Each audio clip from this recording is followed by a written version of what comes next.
대한민국에서 태어난 사람이라면 누구나가 거치게 되는 몇 번의 중요한 순간들이 있습니다. 이 자리에 계신 부모님들께는 조금 먼 이야기처럼 느껴지실 수 있겠지만 잠깐 여러분의 자녀들의 미래를 한번 생각해 보시길 바랍니다. 아마 한 4, 5년 정도가 지나게 되면요, 우리 자녀들이 자기 덩치보다 큰 가방을 어깨에 메고 초등학교에 입학하게 되는 날이 올 겁니다. 그리고 또 초등학교 6년, 중고등학교 6년이 지나고 나면 수능 시험을 앞두고 수능 고사장에 들어가는 날도 오게 될 겁니다. 그렇게 모든 학업을 마치게 되면 우리 아들들의 경우는 머리를 짧게 자르고 훈련소에 입대하는 날도 올 것이고, 덜어는 큰 꿈을 꾸고 집을 떠나서 유학의 길에 오르는 날도 올 겁니다. 그렇게 모든 학업을 다 마치고 20대 중후반이 되면 가고 싶은 회사에 입사 시험을 보는 날도 오게 될 것이고, 또 시간이 지나서 어느 정도 사회인으로서 자리를 잡게 되면 사랑하는 사람을 만나서 결혼식장에 들어가게 되는 날도 오게 될 겁니다. 그러면 여러분 한번 상상해 보시길 바랍니다. 여러분의 자녀들이 이와 같은 중요한 순간을 앞두게 되었을 때, 그때부터는 사실 부모님이지만 더 이상 부모가 함께 해줄 수 없고 오롯이 자녀들 스스로 감당해야 하는 중요하고도 또는 무겁기도 한 인생의 순간들이 우리 자녀들 앞에 다가오게 될 때, 여러분은 그 순간에 여러분의 자녀들에게 어떤 이야기를 해 주시겠습니까?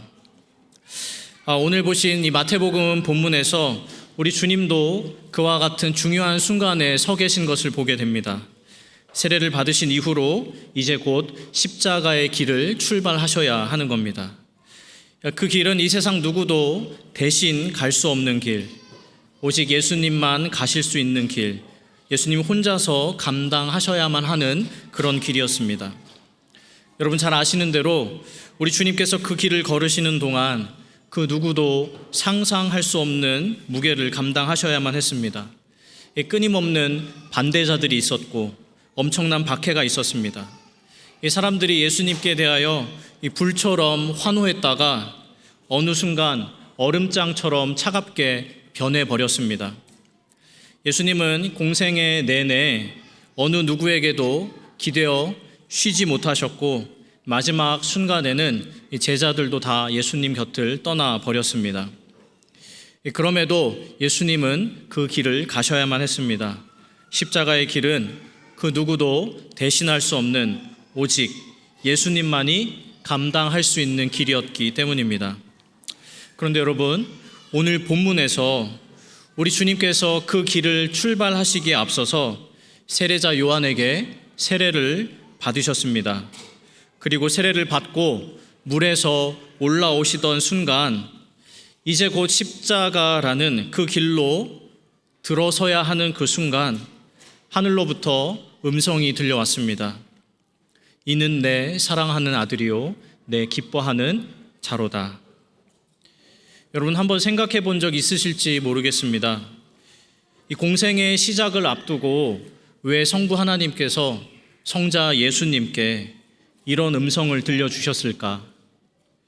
우리 주님께는 이 음성이 어떤 의미로 다가왔을까 생각해 본 적 있으실지 모르겠습니다.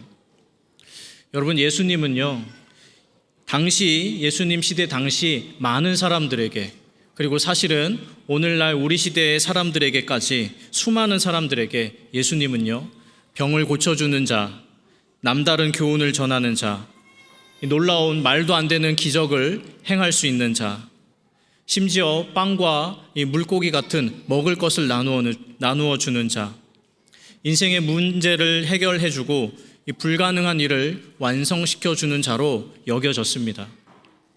그리고 그 반대편에 있는 적대자들에게는 율법을 파괴하고 무시하는 자, 이 반민족적인 배신자, 기존 체제를 위협하는 선동가, 세리와 창기들을 가까이 하고 술 마시기를 좋아하는 방탕한 자, 신성을 모독해 죽어 마땅한 죄인으로 여겨졌습니다.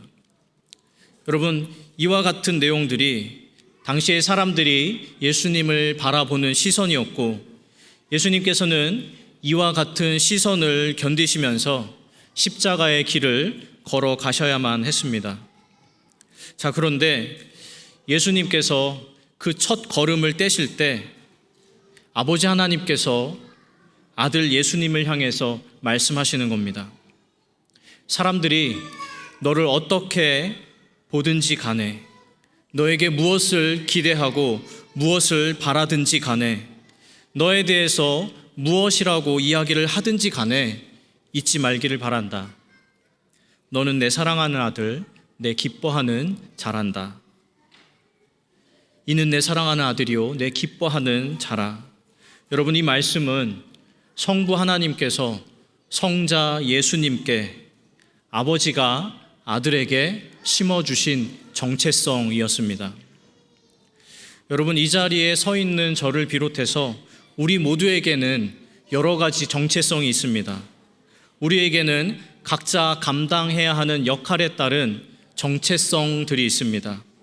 굳이 저를 예로 들자면 저는 한 집안의 가장이고 한 아내의 남편이고 그리고 두 아들이 있는 아버지이기 때문에 이 가장으로서 감당해야 하는 몫이 있고 역할이 있습니다.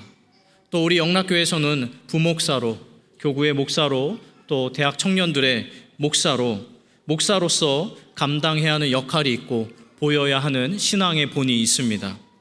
그래서 저는 제가 이 목사라는 것을, 남편이라는 것을, 이 아버지라는 것을, 이와 같은 정체성을 한순간도 잊지 않고 살아가고 있습니다. 그런데 여러분, 그런 저에게 하나님 말씀하시는 겁니다. 이 사람들이 저를 목사로 인식하고 제 가족이 저를 남편으로, 아버지로 인식하고, 그래서 저 자신조차도 저를 목사로서 해야 할 일이 있는 사람, 한 집안의 가장으로, 남편으로, 아버지로 감당해야 할 몫이 있는 사람으로 저조차도 저를 그렇게 여기면서 살아가지만, 하나님은 그런 저를 향해서 그래도 네가 잊지 말아야 할 가장 중요한 너는 내 아들, 내 사랑하는 자, 내 기뻐하는 자야 라고 하나님께서 말씀하시는 겁니다. 이 자리에 계신 여러분은 저보다 더 많은 역할, 더 많은 책임을 지고 계실 줄로 압니다. 한 가정의 부모라는 정체성, 조부모라는 정체성, 또 남편과 아내라는 정체성, 그리고 한 조직에서 이런저런 책임을 맡은 자로서의 정체성, 또 한 교회에 속한 신앙인이라는 정체성, 인생의 수많은 역할과 무게를 감당하시면서 여기까지 오셨을 줄로 압니다. 우리 모두 이 자신만의 짐을 짊어지고 이 자리까지 오게 된 것입니다. 그런데 하나님께서 그런 여러분을 향해서 말씀하시는 겁니다. 이는 내 사랑하는 아들이요 내 기뻐하는 자로다. 저하고 여러분이 하나님의 자녀라는 사실이야말로 우리의 가장 중요한 정체성이 되기를 바라시는 것입니다. 간절히 소망하기는 오늘 하나님의 은혜 가운데, 계획과 섭리 가운데 유아 세례를 받은 우리의 자녀들이 앞으로 살아가는 날 동안, 그리고 인생의 중요한 순간을 맞닥뜨리게 되었을 때, 특별히 그 누구도 감당하기 어려운 자신만의 짐을 짊어져야 하는 그 순간이 올 때, 그때 이는 내 사랑하는 아들이요 내 기뻐하는 자로다 하는 이 하나님의 음성을 듣게 되고 자기 자신을, 스스로를 하나님의 사랑받는 자녀로 여기면서 살아갈 수 있게 되기를 주님의 이름으로 간절히 축원합니다. 시간이 지나서 대학에 갈 때 유명한 대학이 아니어도, 또 입사해서 연봉이 많지 않아도, 때로는 인생을 살면서 수많은 시행착오를 겪게 돼도 그때마다 괜찮아, 너는 예수님의 피값 주고 사신 하나님의 자녀야라고 하나님께서 끊임없이 들려주시는 이 음성으로 인해서 어떤 순간에도 평안하고 담대하고 결국 승리하게 되는, 이 모든 일에 우리를 사랑하시는 이로 말미암아 넉넉히 이기게 되는 저하고 여러분, 우리의 자녀들이 되고 또 저하고 여러분, 우리 모두가 될 수 있기를 우리 주님의 이름으로 간절히 축원합니다. 기도하겠습니다. 하나님 아버지, 아들 예수님께서 인류 구원이라는 가장 큰 사명과 십자가를 지고 나아가시는 순간 그 일이 얼마나 중요한지 알지? 십자가의 길을 잘 참고 걸어가야 해. 힘들어도 포기해서는 안 돼. 너는 잘할 수 있을 거야 라고 말씀하지 않으시고, 이는 내 사랑하는 아들이요 내 기뻐하는 자라 말씀하여 주셨습니다. 우리의 자녀들이 세상에서 공부를 잘 하느냐 못하느냐로, 어느 대학에 갔느냐로, 어떤 직장에 다니느냐로, 취업을 했느냐 못했느냐로, 결혼을 했느냐 못했느냐로, 교회 안팎에서 어떤 사회적 위치에 있는가로 평가받을 때 이는 내 사랑하는 아들이요 내 기뻐하는 자라 라는 음성을 들려주셔서 어떤 순간에도 사랑받는 하나님의 자녀로 건강한 신앙의 정체성을 가지고 살아가게 하여 주시옵소서. 또 맡겨주신 자녀들을 이와 같이 양육할 수 있는 모든 부모님들, 그리고 우리 영락교회가 되게 하여 주시옵소서. 우리보다 우리 자신을 사랑하시고, 그리고 무엇보다 우리 자녀들을 더 사랑하시는 사랑의 주님 예수 그리스도의 이름으로 기도드립니다. 아멘.